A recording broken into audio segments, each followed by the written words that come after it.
First look at a brand new floor plan today, and it's from a brand that you kind of went from overlooking to quickly becoming one of the most original out there.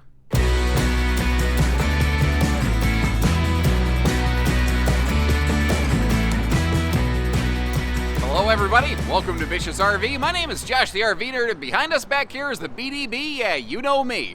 You might call it a Salem, you might call it a Wildwood. It might have fiberglass skin, it might have tin skin. It's available in any combination of those four things right there. Thankfully, I'm going to leave you one link to rule them all in the video description to check pricing and availability when you're ready. But in the meantime, what are we looking at here? Like at a glance, it kind of taps into some of the same notes and things as like a 29 V-Bud Salem Wildwood, if you're familiar with that. But the thing is here, what they did, there's a lot of people who look at these bunkhouses that can sleep like 8-10 people, but they've only got one bathroom. And I've had people ask me in no uncertain terms, how am I supposed to put 12 butts into one hole? And, you know, maybe not the prettiest way of phrasing it, but I get what they're saying. I'm picking up what they're putting down. This is a bath and a half model with an interesting open but private rear double over double bunk bath and a half situation station. It is it's a little bit different from most anything I've seen, and I've seen a couple brands simultaneously kind of come out with the same floor plan, which makes me think that they were cheating off one another's test notes in the history class or whatever. I'm not sure. But what we got here is a living room super slide with, of course, the Salem Wildwood Versa Lounge that can be a big L-shaped sofa. It could be a traditional sofa and dinette. It is a mega sleeper. It has storage below it. This RV does suffer from a lack of campside windows, and I do believe we're going to lose the front bedroom when the slides close for road mode. I haven't checked that yet, but we will. But we've got an extra tall ceiling. It's carpetless even through the slide. And again, that bunk room arrangement in the back. What's cool about that is it leaves the whole living room feeling open, but when you need it, the whole wall closes up and encloses the bunk room. But what's great is it includes the rear half bath back there. So if you have a bunch of people, maybe getting up and down overnight, you have a bathroom next to all your sleeping areas, and you really minimize the amount of disturbance that everybody else in the RV has to suffer if you need to get up and use the bathroom for any reason in the night. Whatever, let's go inside. And you know, overall, this thing's kind of like a hybrid amalgamation of a lot of different things that Wildwood has done, as well as some things a few other manufacturers have done, kind of all rolled into one. And again, it's interesting how they came out with this floor plan and like simultaneously, I think a few other builders have come out with it. Now that I've run my mouth, I can't remember who. I have seen, oh man, in the last 2 months, probably close to 1,000 RVs, and I only get the chance to record a small number of those, so I don't always remember exactly who has done what. I just remember that that is a thing that is happening. Now, Full Blood Wildwood, I think last year, peeled the carpet out of their slide. That's that marine woven slide stuff right here, and they are very good about giving us maximized breeze windows. Actually, until very recently, the giant windows that we're looking at that's occupying most of the camera frame, those were, they called them panoramic viewing windows, but they didn't open for airflow. Well, now they do. But interestingly, as a offset, your slide side windows are no longer opening for airflow. So they flip-flopped which windows open for airflow. At the end of the day, you are getting bigger windows for more airflow, but you're not getting slide side and slide face, I guess you'd call it, breeze windows. Now, the ceiling in this is 6'9" tall, which is something that I like because it helps me just stand in the shower. But overall, it makes the RV look and feel bigger, and that indirect LED accent light above the slide right there also kind of helps.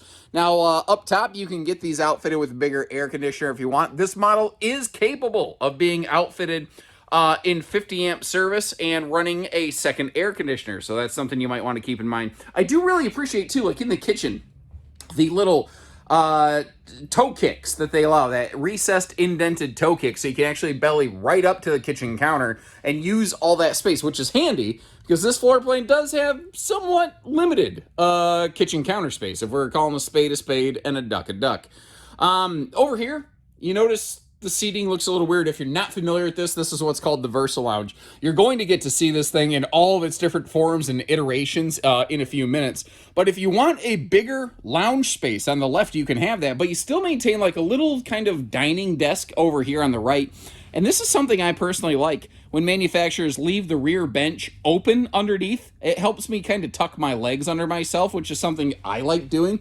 Maybe because I got a belly that's too darn big, so it's easier for me to lean closer to the table that way so I don't drip food and drinks everywhere, because try as I might, I'm like a messy eater. I'm not proud of that. I'm actually quite embarrassed by that fact, but it's a real thing. I don't care what it is. If it can be crumb believable, you can crumb believe it that I'm going to have some crumbs all over me by the time it's all done. You might notice too how they have maintained that oven over there in the kitchen. A lot of manufacturers have been peeling those things out, because in terms of individual kitchen appliances, a propane oven is pretty much the single most expensive thing. Now you can see a little look at my shoes over there, my dangling little feet in the reflection of that mirrored front fireplace. Now that does have LED kind of accent lights when you turn it on. So a little bit of that reflectivity will kind of go away. Now, someone asked the other day on one of these, where's the TV? Well, the factory doesn't include a TV on these. Obviously, though, they leave you a giant blank canvas. You can really kind of pick your own entertainment solution over here. And as we kind of saw on our floor plan in a flash, that is a giant swing-open hidden pantry-tainment center. But you've seen everything I've talked about in this video before. You've seen before. This back here, now that we're, 6 minutes into the video, this is where it gets a little bit newer and more interesting. First of all, I'm going to back up just a little bit so you can sort of see how knee bone and leg bone connect to one another. But back here, instead of just a set of bunks or just a rear bathroom, they did both. And they did both behind privacy doors with that sleek little radius wall that they've been sneaking into a bunch of these things that personally I'm a big fan of.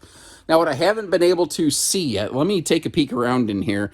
I'm looking for bunk weight ratings. Like you can clearly see the USB plugs over there. Some manufacturers are very good about putting a sticker on their bunks that says, here's how much weight it's rated for. And some are not. Although I am actually really happy to report they did listen to an idea that I suggested when I saw the original prototype of this.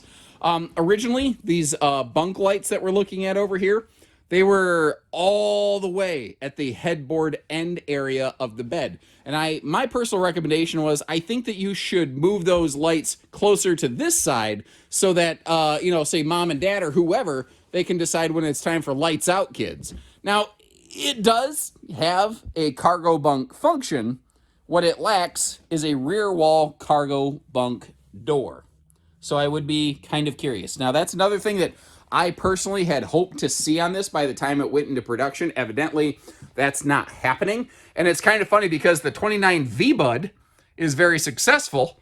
And one of the things that a lot of people cite they really like is that cargo bunk door in the bunk room back there. I think that would have been a nice addition to this floor plan. But what's your 2 cents on that?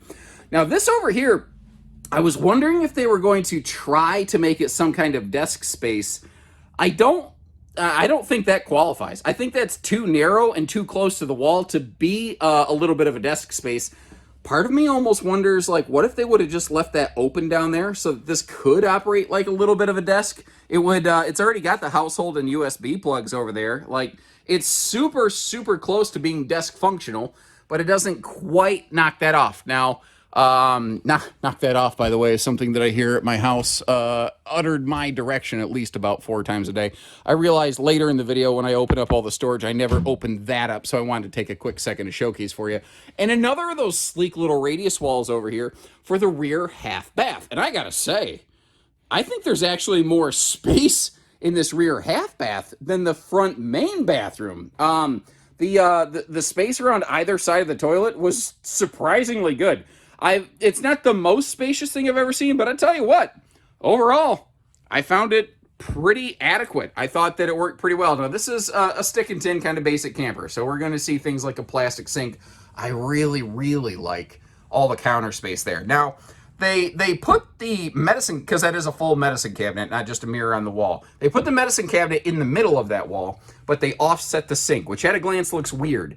But if they put the sink in the middle, you would have to basically stand with 1 foot in the toilet to, make that thing work. And I don't know about you, but my 1 foot in the toilet days, well, They're long behind me. Anyway, this is another really cool thing. It does enclose for privacy back here, which is something that a lot of, rear double over double corner bunkhouses don't usually fully enclose and privatize. Now, there is a little bit of a push from a few manufacturers making that change, but it's not across the board yet.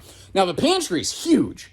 The offset is that you do have to swing the TV open, and someone's going to say, yeah, well, that means if somebody's watching TV, then you lose the view of the TV in that time. And yes, that is true. That is accurate. But the thing to also remember is that if it had the walk-in pantry-tainment door next to the main entry door, you'd also still have to walk back and forth past the TV. So no matter what, if you want to get in the pantry in a layout like this, you're going to have to interrupt the entertainment a little bit. But I do think overall in a stick and tin class like this, entertainment is a little bit more of a secondary function. Now, looking at all the different ways you can use the Versa Lounge over here, there's 20.3 cubic foot of storage totes underneath that, by the way. And as you can see, you can convert it into a couple different seating arrangements. It can be a mega sleeper, and you've also got those blackout roller shades through the entire living room area. You used to have those in the bedroom of this RV.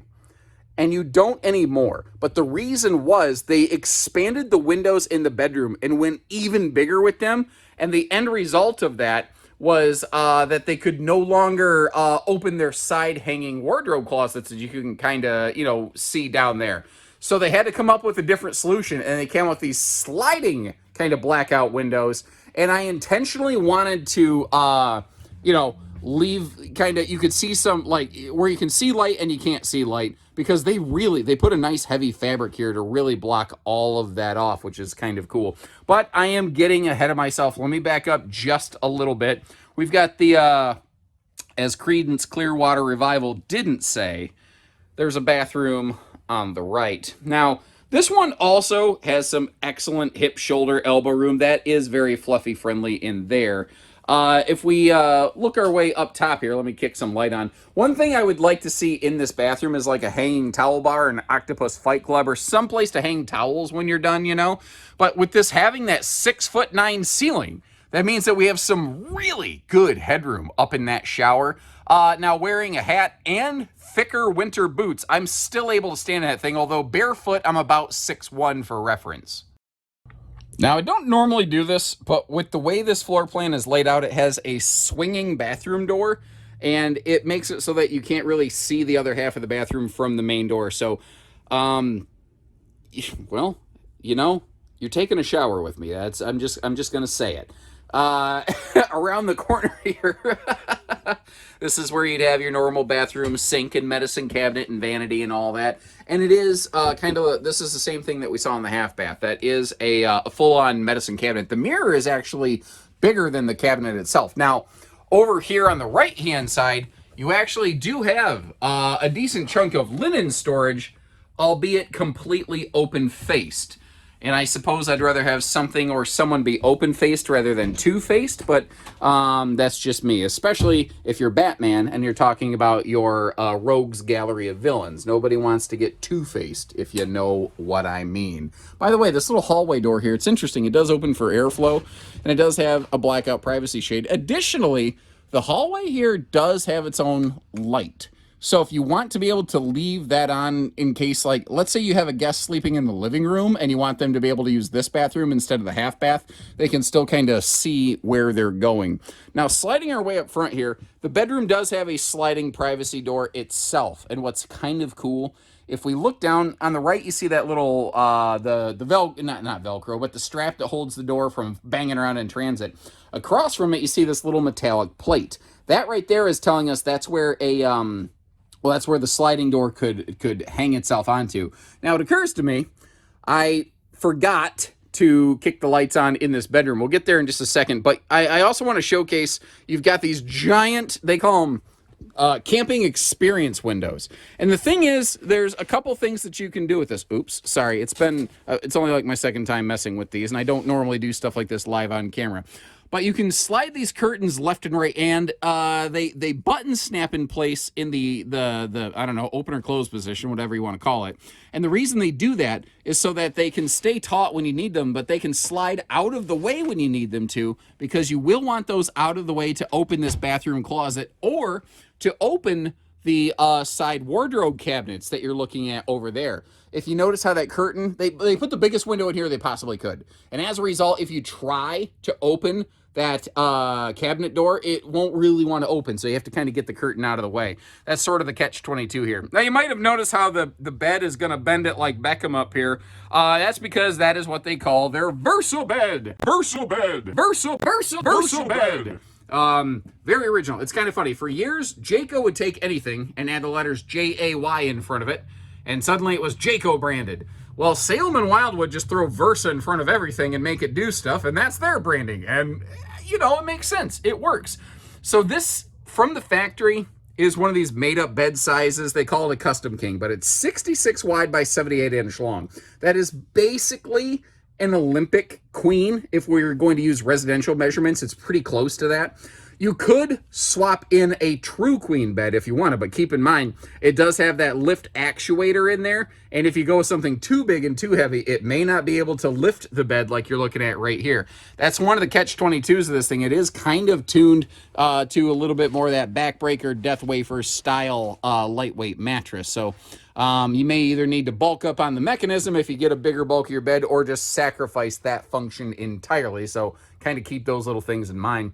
Now, looking at all the bedroom storage around here, you can see they did a pretty good job putting storage wherever they could. I also really like and respect the fact that they do have full storage cabinets above the bed.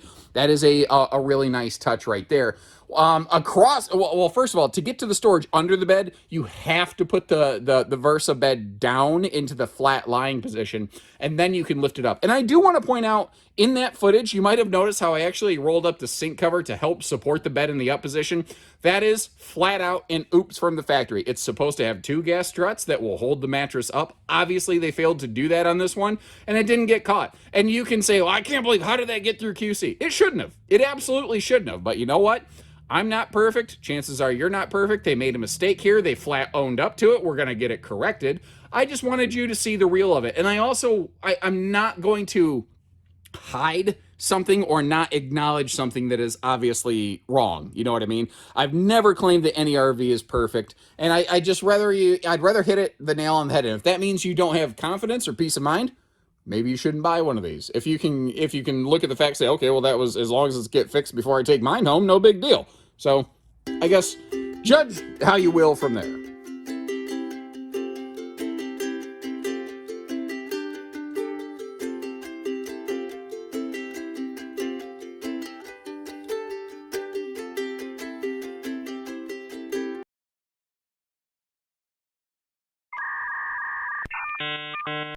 I think what's going to be a very big and potentially almost immediate equalizing factor on this RV for a lot of people, though, is going to be the towability factors of it.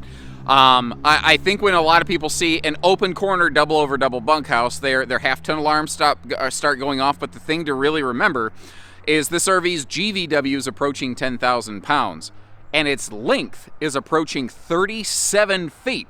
As I like to say, it is long, it is strong, it is down to get the camping on. But the one thing this RV is not is short and light. So as a result of the weight and the length, I do think a 3/4 ton pickup would probably be a really good fit for one of these. But that's just kind of my nerdy little 2 cents right here. Now, something I was curious about and I suspected, and I was correct in my suspicions, that is our kitchen and front full bathroom black and gray outlet. But since you have that half bath all the way back there, this is a 2-headed sewer monster. So it is a dual sewer hookup. Thankfully, none of the sewer hookups or valves or anything are like right under a slide where it's difficult to reach. Now, you might notice a little bit of that orange foam sticking out there against the monotone gray backdrop. It's awful hard to miss. That is an expanding seal foam, so where they have to run some plumbing or something out through the enclosed underbelly, they'll spray that stuff quite liberally. Because if you use a little bit too much of it, you could always take like a little shop razor or something, you could trim it off. But if you don't use enough of it, you've created an organic mouse house, baby. And I don't mean Mickey Mouse, I mean the kind that are going to ruin your RV. So that's why a lot of manufacturers tend to be a little overzealous with that stuff, because it's better to use maybe a little too much than not enough, you know. Plus, when they spray it on and then it keeps expanding, it starts bleeding out of gaps and filling them in, which is sort of its purpose, you know. Now, again, we're looking at, you see where it says platinum under where it says Wildwood. Although you may have to read that for your kids if they are no longer taught cursive in their schools. I'm not trying to start a dialogue on that. I have no specific opinion one way or another. That was intended to be a joke that I realize is rather triggering for some people. I have the ability to open and run my mouth more quickly than I can think about the things that come out of my mouth all the time. Imagine the fun I have getting into trouble with my wife. Up front here, this has a big front pass-through. They don't put the same big size baggage door on both sides. That actually would be nice. They just don't. So I guess, that's a thing to kind of consider. Dry erase backer on this big baggage door, though, can be kind of a handy little campsite function feature. And down below here, a couple cool things. By default, these would have manual stabilizer jacks. With the kind of like, I think they're using the quick drop stabilizers as a replacement for, they were using JT's strong arm stabilizer supports for a number of years. But you can also see how the underbelly's enclosed. These are also forced air heated underbellies, and your underbelly skin right there is actually sectionalized. They're still using the accessibelly. They're just not using those big hard plastic panels like they were. They peeled a little bit of weight out of the RV without losing any of the function by going to basically corrugated but sectionalized underbelly panels. Now the RV is very long. It's 37 foot long, almost 37 foot long. So as a result, you have some real serious patio space here, and it almost looks like they could have made the awning a little bit bigger, but you got to remember you've also got those front big bedroom camping view experience windows to also kind of contend with right there. Now, if you are griddling up a storm and you reach into Dad's medicine cabinet, the fridge door will clear the griddle. Just make sure you don't burn your forearms, kind of a thing. Be a little careful there. And I'll give him credit. I'm not a fan of outside speakers in RVs. I've really kind of grown out of that phase in my life, especially in a stick and tin camper where they usually are not great sounding. But at least they put them right down low and got them out of the way. Now, as I back up here, you may have noticed how you do have a furnace exhaust over here on the campsite of the RV. I'm looking behind me, trying not to back into anything. No promises there. Ah, there it is. There's the trailer behind me. Okay. You may also notice in the bottom corner of the RV, technically on the campsite, we also have the water heater exhaust. That is a tankless on-demand water heater. I do think with this being a bunkhouse, it's a fair consideration and very appropriate to mention that you want to kind of have a little safety talk with your kiddos to make sure that they're not going to accidentally, grab a hold of one of those things and like burn themselves or lean against it. You need to tell them to stay away from it. Now this RV over the black thing on the right-hand side of the screen, that's a Furrion backup camera prep. But the thing is, you could still put basically any backup camera you want on this. You just might swap out the housing. So if you're not a big fan of the Furrions, you could go, I don't know, Halo View or whatever. And the other big black bar there, that is a mount for one of those telescopic removable ladders. I think more and more people are starting to understand what those things are. But as long as it's helpful, I'll keep flashing that little graphic on the screen. I know you folks see it like every other video I put out, but I try to remember that maybe not everybody has seen every other video that I put out, and that might be a handy-dandy little thing for you. One other interesting little note, as long as we're talking about prep stuff up here, you see the brackets on the corners of the slides. That's a prep point for a specific Lippert Solera slide topper, if that's something that you'd like to add to one of these. Additionally, you can't really see it from the ground level here, at least not easily, but just above the slide on the main roof cabin area of the RV is the optional 200-watt solar panel that you can get on these. Your feedback made that happen, by the way, on videos like this. At the very beginning of the 2023 camping season, originally Salem Wildwood had no factory solar solution. They were prepping for stuff, but they didn't really do much more than that. And a bunch of you said, we want an option to have at least a battery maintaining solar package available. So that's what you have. It's a 200-watt optional package with a 30-amp controller, which means if you wanted to add another of those panels up there, you should be very easily able to do that. I'm operating from memory. I think that's a PWM, not an MPPT charge controller. And if you don't know what those letters mean, long story short, it means that it's a solid battery maintainer. It's not intended to be like a big solar package, though. MPPT, if you remember nothing else, that's a little more expensive, but a more efficient, roughly, depending on who you talk to, 15 to 30% more efficient charging system for your RV. Now, for clarity, This is not a member of the View series of Salem Wildwoods. Things like those gigantic bedroom windows kind of happened at the same time as the View series, so the one kind of sometimes bleeds and reads a little bit like the other one. For instance, the Views are forced standard fiberglass, and this one is not. If you prefer just the traditional tin skin, you want to save some weight and some money, that is a thing that you could do on one of these. And keep in mind, it throws people off when I say save weight by going tin skin. When you take a stick-built RV, and you just add fiberglass skin to it, you've basically, in addition to the fiberglass, you're adding a 3/8 sheet of plywood around the entire outside of the RV that is below the fiberglass. So it actually does add a significant chunk of weight on an RV this size. So there's always a push and a pull, there's always a good and a bad. That's why I leave you all those informational videos out there. And that's why I'm, of course, going to leave you links in the video description to check for pricing and availability. Whether it's Salem, whether it's Wildwood, whether it's tin or fiberglass skin, anything we have in stock will be listed right there with pricing for you. So when you're ready, we're ready, and we don't do hidden dealer fees, we just do everything else. So take care, stay safe, have fun. I almost fell down just walking, just now, everyone. Gotta finish it with the rhyme. Every time.